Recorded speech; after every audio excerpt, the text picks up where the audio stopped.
4 Juni, firman Tuhan dibawakan oleh Pendeta Menahem. Pujian oleh Ibu Luluk Palupi, persembahan oleh Ibu Iin Handayani, pengumuman oleh Saudara Kristio Witoyo. Marilah kita semua menjalankan tugas pelayanan kita dengan setia dan penuh tanggung jawab. Dan semua jemaat yang ada, marilah kita tetap tekun di dalam ibadah kita, berbakti kepada Tuhan. Tuhan Yesus memberkati.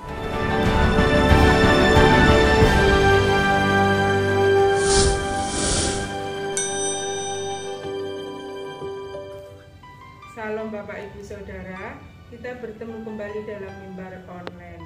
Dalam kesempatan kali ini, renungan firman Tuhan akan dilayani oleh Bapak Pendeta Menahem. Semoga Tuhan memberkati kita. Firman-Mu pelita bagi kakiku, terang bagi. Mari jemaat Tuhan, kita akan berdoa. Segala puji syukur kami naikkan padamu ya Tuhan untuk kesempatan malam hari ini, di mana Tuhan himpunkan kami bersama-sama untuk boleh beribadah. Dan kami juga berdoa untuk jemaat Tuhan yang akan mengikuti ibadah nanti secara online. Tuhan, kami memohon Tuhan juga beserta dengan mereka, agar mereka juga boleh mendapatkan berkat ibadah. Sebentar kami akan merenungkan sebagian dari kebenaran firman-Mu. Kami berdoa memohon hikmat-Mu turun atas kami, agar kami boleh mengerti, memahami. Dan kami juga memohon Allah Roh Kudus menolong kami, hingga kami boleh diubahkan melalui kebenaran firman Tuhan ini, dan kami boleh memaknai dan kami boleh menghidupi kebenaran firman Tuhan ini. Tolong juga hamba-Mu di dalam ketidaklayakan, persiapan dan kelemahannya, mampukanlah urapilah hamba-Mu ini untuk menjadi berkat bagi kami semua. Terpujilah nama-Mu Bapa, di dalam nama Tuhan kami Yesus Kristus kami berdoa. Amin. Ya, shalom jemaat Tuhan. Ya, salam sejahtera bagi kita semua. Jadwal saya maju ya 1 minggu. Jadi yang harusnya minggu depan saya majukan minggu ini, gitu ya. Karena apa? Karena saya juga rindu kepada Bapak Ibu sekalian. Ibaratnya, wah Dora nggak usah nunggu sampai minggu depan, minggu ini, kayak gitu ya.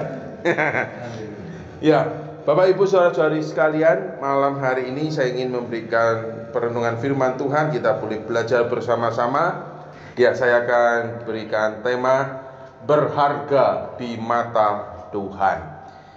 Mari kita akan membuka di Matius pasal yang ke-10,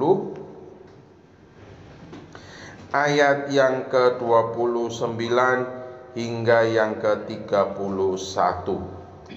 Matius 10 ayat yang ke-29 hingga yang ke-31, dan saya akan membacakan bagi kita semua. Berbunyi demikian. Matius 10 29 sampai 31. Bukankah burung pipit dijual 2 ekor seduit? Namun seekor pun daripadanya tidak akan jatuh ke bumi di luar kehendak Bapamu. Dan kamu, rambut kepalamu pun terhitung semuanya. Sebab itu janganlah kamu takut, karena kamu lebih berharga daripada banyak burung pipit. Sampai demikian pembacaan firman Tuhan kita. Bapak Ibu saudara-saudari sekalian, saya ingin bertanya, kita apakah tahu ini apa? Ya, ini bukanlah selembar kertas Bapak Ibu saudara-saudari sekalian. Kertas ini namanya duit. Nilainya berapa? Rp50.000. Saya teguk kayak begini. Saya mau tanya kepada Bapak Ibu, apa ini? Tetap duit. Dari gini aja kita semua biasanya langsung bisa tahu hebatnya mata kita. Berapa ini? 50.000. Sekarang saya remet-remet begini, ya. Saya kasih tahu, kita semua tahu ini apa? Duit. Nilainya berapa?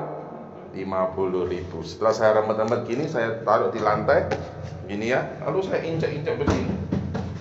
Saya injak-injak begini. Loh, belum tentu, gitu ya toh. Saya injak-injak begini. Bapak Ibu saudara sekalian, ketika nemu ini diambil apa tidak? Diambil. Kamu juga ngambil, ya toh? Berharap saya tidak ngambil kan? Meskipun sudah diinjak-injak kayak begini, kita semua tahu ini apa? Harganya, nilainya 50.000. Ini nih umpama nih sudah injak, saya buang di selokan depan. Setelah pulang, siap ada yang mau ngambil nggak? Royoan. Ini saya buang di selokan depan. Umpama, jangan berharap ya. Setelah saya buang di selokan depan, lalu maaf, kena air kotoran, kena air got, kena comberan semua. Bapak Ibu lihat, diambilkah? Pasti saya aja ngambil lah kan, gitu kan? Pasti saya akan ngambil. Kenapa? Karena meskipun untel-untel kayak begini nih, gitu ya, itu saya yakin tidak apa-apa begini ya. Saya untel-untel begini, ketika diginikan, hitam semua kan kena air, saudara. Tinggal dicuci sebentar, digini-ginikan, dibawa ke pasar bisa buat beli apa? Buat paling tidak buat makan siang sak keluarga, gitu ya toh, dipasarkan. Nah, apa? Nilainya sama. 50.000 rupiah, gitu ya. Saya tadi rencana di awal mau bawa yang 2.000 tapi nanti ceritanya jadi beda, gitu kan. Karena kalau 50.000 kita semua kalau dapat ini kan pasti senang. Nilainya luar biasa. Bapak Ibu saudara sekalian, ini aja kertas ini kayak begini nih ya, diuntel-untel, kita semua masih bisa menghargai dan melihat ini 50.000 rupiah. Demikian juga sesungguhnya kehidupan saya dan saudara di hadapan Tuhan. Berharga kita di mata Dia. Nah, buktinya apa? Buktinya Yesus datang mau mati buat kita semua. Nah, demikian juga ketika kita melihat perkataan Yesus ini di Matius pasal yang ke-10. Yesus mengatakan demikian kan? Bukankah burung pipit dijual 2 ekor seduit? Saudara, seduit itu mata uang paling rendah pada waktu itu. Anggaplah kalau kita bayangkan seduit itu, satuan mata uang terendah kita hari ini berapa? 100 rupiah, itu pun juga jarang, ya. Anggap aja 500 lah. Nah, kita semua kalau 500 kadang-kadang sudahlah biarno, 500 sudah biarno. Tapi lihat 50.000 tidak dibiarno ya. Kadang-kadang kalau 500 kesingsa kan kadang-kadang ya sudahlah 500 ya. Anggap saja 500 mata uang paling kecil yang kita ada di dompet kita.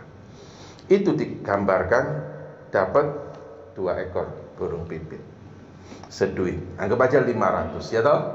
Dapat 2 ekor. Cara bandingkan nanti di rumah di dalam Lukas 12 gitu ya. Lukas 12 ayat yang ke-6. Bukankah burung pipit dijual 5 ekor 2 duit? Maksudnya apa? Di Matius dikatakan 2 ekor seduit. Di Lukas 5 ekor 2 duit. Gampang soal maksudnya. Bapak Ibu pernah lihat kemarin saya sempat berjalan-jalan di salah satu hypermart di Surabaya gitu ya, supermarket besar di Surabaya, tulisannya begini, produk A, beli 2 1.000, beli 3 dapat 4. Nah gitu ya, artinya apa? Kalau tambah lagi 1 nanti digatisin 1. Atau mungkin kita bisa berkata buy one get one gitu ya, artinya beli 1 gratis 1.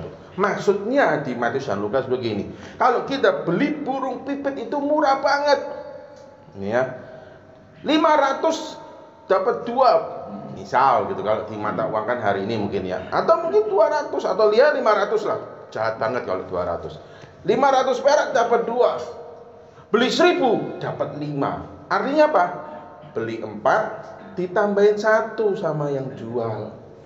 Nah, maksudnya seperti itu. Jadi kadang-kadang kan kalau marketing gitu, kalau kita ke pusat perbelanjaan kan, mau beli ini, lalu orang salesnya bilang apa? Pak, enggak sekalian apa? Ditambah sedikit nanti dikasih bonus, gitu kan? Burung pipit begitu kira-kira pada zaman itu, beli burung itu begitu murahnya. Maksudnya Tuhan Yesus ingin katakan, lihat, burung pipit tuh yang kamu lihat itu begitu murah, sampai diobral enggak karu-karuan. Ya kan, beli 4 dikasih lagi 1, cek murah itu, tidak ada harganya toh di mata dunia kan. burung yang tidak ada harganya ini katanya. Dikatakan begini, namun seekor pun daripadanya tidak akan jatuh ke bumi di luar kehendak Bapa. Nih, yang dunia lihat ini suatu yang murah, diobral, tidak ada harganya, seekor. Bandingannya tadi seduit 2 ekor, 2 duit 5. Tapi Tuhan Yesus ngomong, tapi seekor pun jatuh itu atas izin kehendak Tuhan. Artinya apa? Burung pipit pun adalah ciptaan Tuhan, dan Tuhan juga melihat ini makhluk hidup berharga. Yang dunia tidak anggap berharga, yang dunia anggap itu murah dan diobral, gitu ya. Tetapi di mata Tuhan berharga. Maksudnya bukan bicara burung pipit. Tuhan Yesus hanya memakai perumpamaan itu, yang dimaksudkan bukan bicara burung pipit, tetapi ini. Dan kamu, gitu ya, rambut kepalamu pun terhitung semuanya. Ayo, ada yang bisa ngitung rambut kepala kita? Gitu ya. Kalau minion bisa dihitung 2. Tapi kalau kita, gitu kan, tidak bisa dihitung namanya, gitu ya. Apa yang bisa menghitung rambut kita pada waktu kita muda atau sekarang ini bisa ngitung? Tidak bisa. Tetapi katakan apa? Satu rambut pun di Lukas yang tidak bisa kita hitung nih. Artinya apa? Kadang-kadang kita juga tidak terlalu peduli nih ya. Kadang-kadang kan kalau rambut sudah, khususnya pria kayak saya, kalau sudah agak panjang gitu, malas risih, tak potong pendek gitu kan. Tapi Lukas ngomong rambut itu pun jatuh itu atas pengetahuan Allah Bapa. Arahnya apa? Tuhan Yesus kasih gambaran dari burung pipit, dari rambut itu. Arahnya begitu, janganlah kamu takut, karena kamu lebih berharga daripada banyak burung pipit. Yang dunia anggap burung pipit ini tidak berharga, tapi Tuhan ngomong ini pun Tuhan pelihara dan Tuhan tahu jatuh itu atas kehendak Tuhan. Apalagi kamu yang jauh lebih berharga dari banyaknya burung pipit. Maksud Tuhan Yesus apa? Itulah kenapa Tuhan Yesus mau datang ke dalam dunia, mati di atas Kalvari, bangkit untuk memberikan penebusan kehidupan kekal. Buat siapa? Buat manusia. Di ayat yang lain Tuhan Yesus sampai gambarkan di Lukas pasal yang ke-15, gambarkan begini. Ibaratnya apa? Ibarat ini 100 domba. Di Lukas 15 ya, nanti Bapak Ibu saudara-saudari sekalian coba baca di rumah. 100 domba, hilang 1. Berarti apa? 1 banding 99. Dicari yang 1 sampai ketemu. Digambarkan apa? Begitu berharganya. 10 uang mina. 10 itu bagi perempuan itu berharga. Kenapa? Karena itu bicara lambang ikatan pernikahan. Hari ini sama kan? Kalau pria kadang-kadang lebih selengean, maka Tuhan Yesus luar biasa pakai perumpamannya wanita. Wanita kalau cincinnya rada hilang matanya 1, gak bisa tidur kan? Gitu kan? Pria, kalau pria jangankan cincinnya hilang, ibunya nonton di rumah, ketepan, kono sing cerewet, gitu kan? Kurang ajar ya bapak-bapak itu ya. Saya bilang begini karena saya bapak. Kadang-kadang kita ini begitu kadang-kadang ya. Tapi maksudnya Tuhan Yesus ngomongnya apa? Berharga sekali manusia. Dan juga saudara-saudara, kita semua itu sesungguhnya jauh lebih berharga juga dari uang 50.000 ini. Kalau kita bisa melihat nilai uang 50.000 ini tetap dan sama, meskipun sudah diuntel-untel, diinjek-injek, masuk ke selokan, tapi nilainya tetap sama. Demikian juga saya dan saudara. Di dalam hidup kita hari-hari ini kita mengalami problem yang berat. Hidup kita ibaratnya bagikan diuntel-untel, betul? Pandemi yang tidak selesai-selesai, belum lagi ekonomi yang tidak menentu. Hidup kita ibaratnya diuntel-untel, diumbah bahasa Surabayanya, tidak karo-karoan. Belum lagi kita mengalami perlakuan yang tidak menyenangkan dari orang-orang yang mungkin jahat kepada kita. Ibaratnya kita seakan-akan dibuang begitu saja di selokan. Kita mungkin merasa hancur, kita mungkin merasa tidak nyaman. Wah, sakit semua dari hati, fisik, mental, perasaan semua. Tapi tahukah kita, di hadapan Tuhan kita tetap punya nilai yang sama. Manusia yang berdosa yang dikasihi Tuhan, dan Tuhan mati buat kita. Nilai kita sama, saudara. Hingga pada malam hari ini, apa sih yang ingin saya kasih buat kita semua?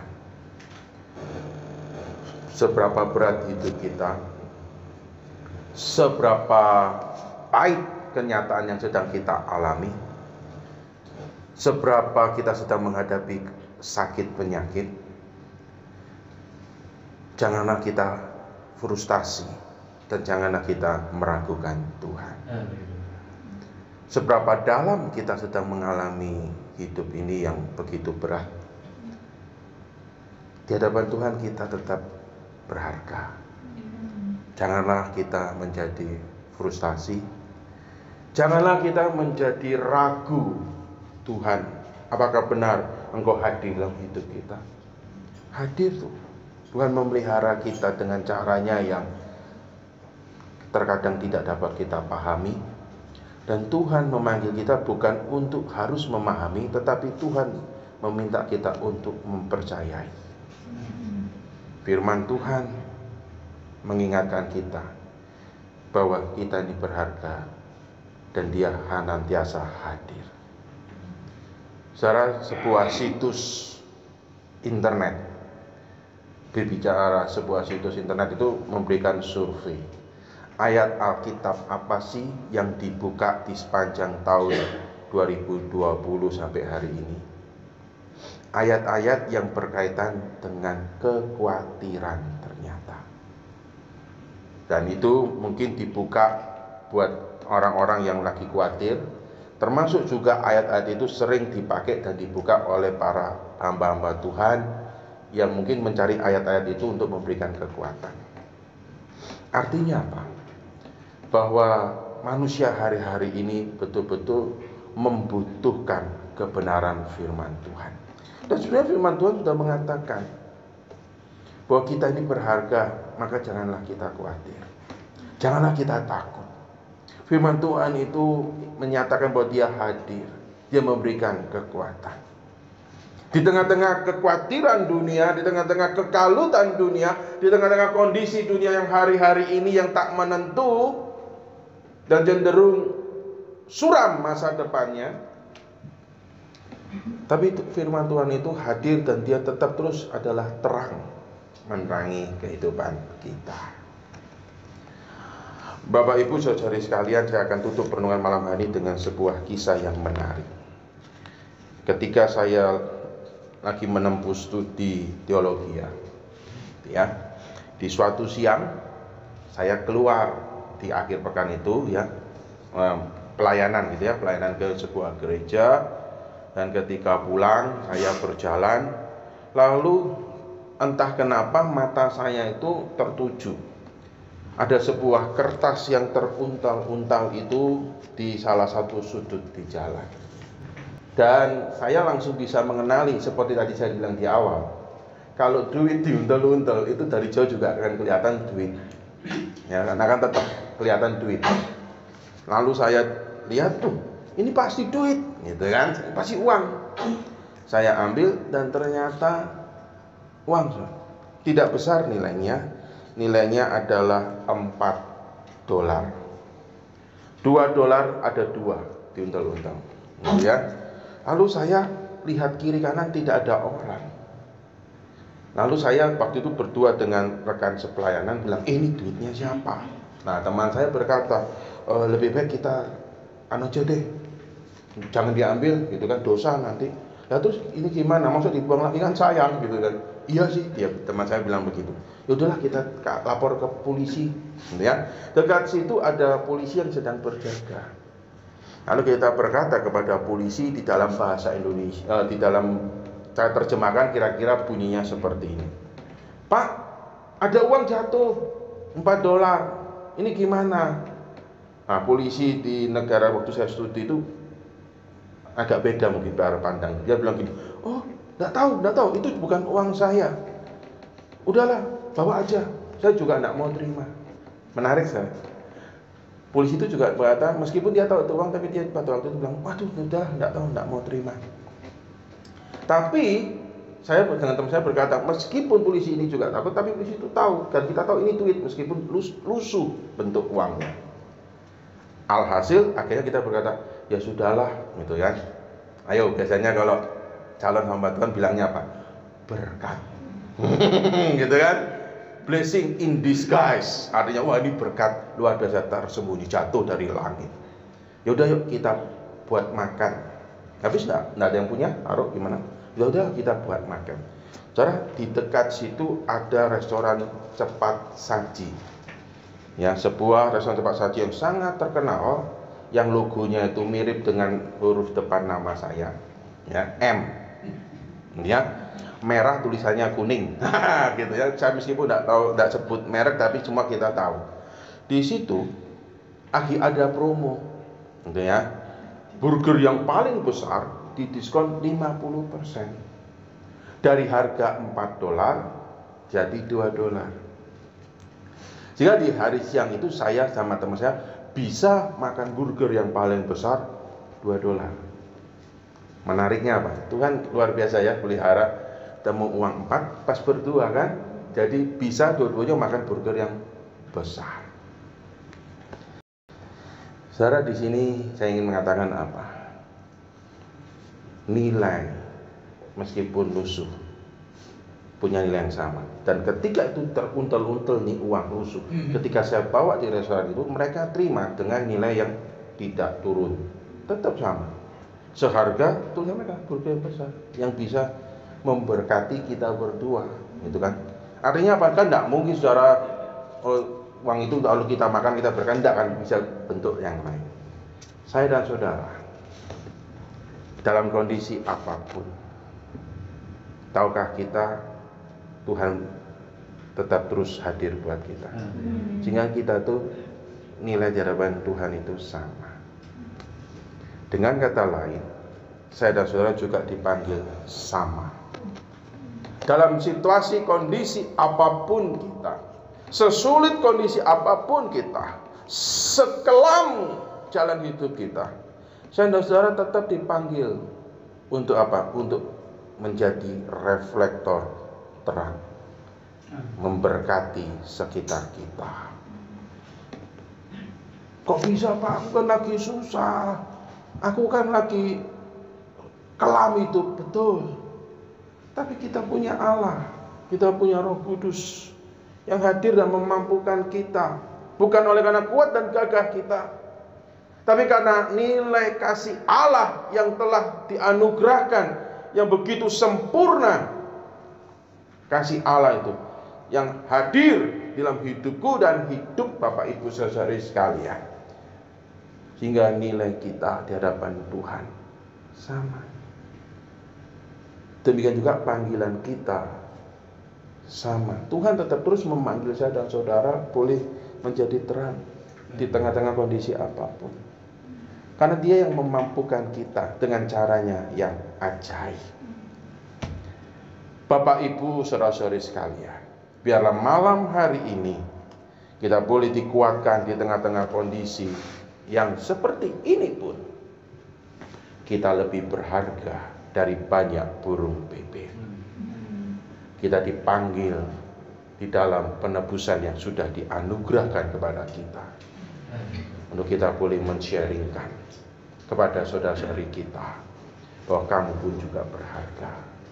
Jangan putus asa, jangan hancurkan dirimu, jangan hancurkan hidupmu, jangan sia-siakan hidupmu.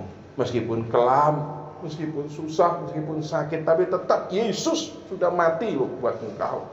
Engkau berharga loh. Mari jangan rusak hidup kita, mari jangan sia-siakan hidup kita.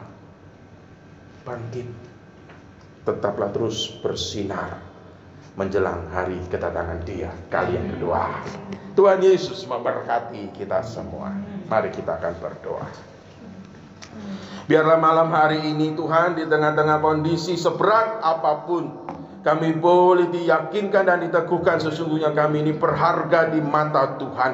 Karena Tuhan telah mati bagi kami, menebus kami, dan Dia telah hadir dalam hidup kami, mengubahkan hidup kami.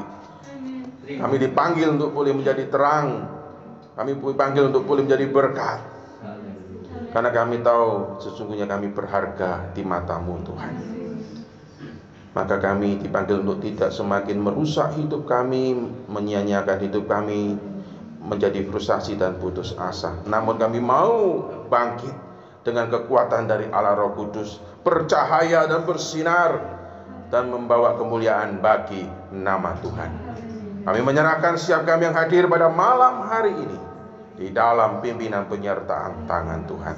Terpujilah nama-Mu Bapa, di dalam Kristus Yesus Tuhan kami berdoa. Amin.